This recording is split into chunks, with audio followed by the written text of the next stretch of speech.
여러분 안녕하십니까? 8월 7일 정오뉴스입니다. 첫 소식입니다. 청와대는 국정 현안을 논의하기 위해 대통령과 여야 대표와 원내대표가 참여하는 오자회동을 제안했습니다. 민주당은 사실상 거부의 의사를 밝혔습니다. 신임 김기춘 대통령 비서실장이 어제 오후 2시 청와대 춘추관에서 긴급 브리핑을 했습니다. 김 실장은 이 자리에서 여야 대표로부터 대통령과 회담 제의가 있었고 대통령은 이미 여러 차례 여야 대표 회담을 제의했다고 설명했습니다. 하지만 야당의 반대로 여당 대표와만 회담한 것으로 아쉽게 생각한다고 밝혔습니다. 이어 김 실장은 이번에 여야가 같이 국정 전반에 걸쳐 의견을 나누고자 회담을 제의해온 데 대해 긍정적으로 생각한다고 말했습니다. 그러면서 이번에 논의할 국정 현안에는 원내와 관련된 사안이 많은 만큼 여야 원내대표를 포함한 오자회동을 제안한다고 밝혔습니다. 민주당 김한길 대표의 영수회담, 새누리당 황우여 대표의 3자 회담 제의를 청와대가 원내대표를 포함한 오자회동 형식으로 다시 제안한 것입니다. 이에 대해 새누리당은 즉각 환영의 뜻을 밝혔습니다. 반면 민주당은 신중할 입장을 내놨는데요. 민주당 전병헌 원내대표가 김한길 대표가 제안했던 1대1 영수회담이 선행되어야 한다며 사실상 거절했습니다.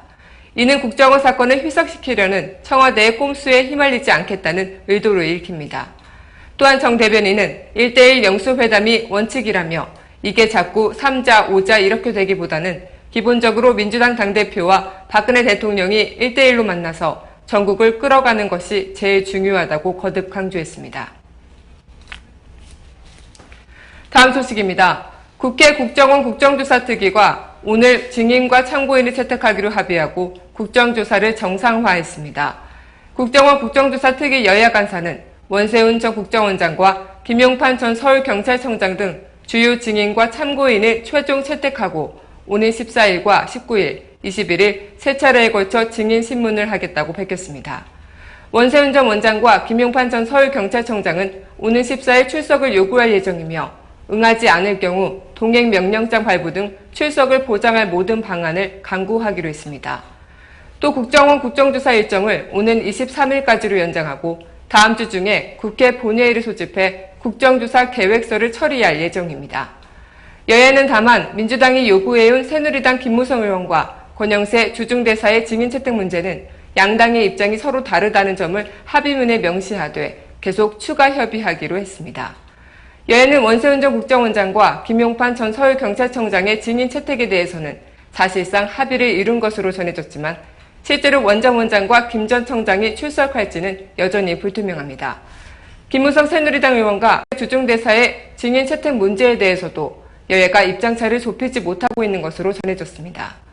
여야는 내일까지 김무성 의원과 권영세 대사 증인 채택에 합의하지 못하더라도 오늘 합의한 국정조사 일정은 그대로 진행할 방침입니다.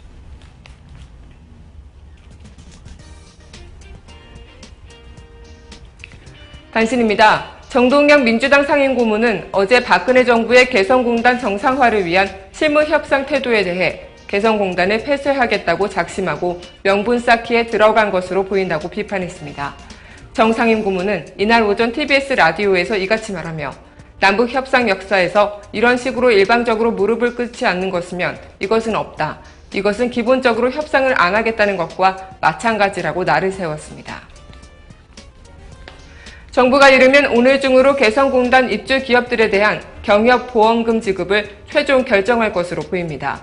보험금 지급이 확정되면 보험금을 신청한 각 기업은 최대 70억 원인 보험금을 수출입 은행으로부터 조만간 개별적으로 지급받게 됩니다. 경협 보험을 받는 기업은 정부의 공단 내 자산에 대한 소유권을 넘기게 되며 정부는 이 재산을 처분할 수 있는 대위권을 행사하게 됩니다. 검찰이 1천억 원대 사기성 기업어음 발행 혐의 등으로 웅진그룹 윤석금 회장을 비롯한 경영진 7명을 기소했습니다. 검찰에 따르면 웅진그룹 경영진은 지난해 7월 말에서 8월 초 CP 발행이 어려운 수준까지 회사의 신용 등급이 떨어질 것이라는 점을 알고도 1천억 원 상당의 웅진홀딩스 명의 CP를 발행한 혐의를 받고 있습니다. 요금 인상 논란에 휩싸였던 지하철 9호선의 대주주 맥쿼리가 결국 이달 말 사업에서 손을 뗄 것으로 보입니다. 새로운 대주주로는 국내 보험사들이 참여합니다. 현재 협상은 기존 주주와 예정 매수자 간 지분 관련 협상, 시와 예정 매수인 간의 실시협약 변경 협상, 시행사와 운용사 간 운영비 규모에 대한 협상 등 세 가지로 나눠 진행 중입니다. 메커리가 지분을 매각하면 서울시 민자 사업에서 투자자가 철수한 최초의 사례가 됩니다. 오늘 뉴스를 마치겠습니다. 고맙습니다.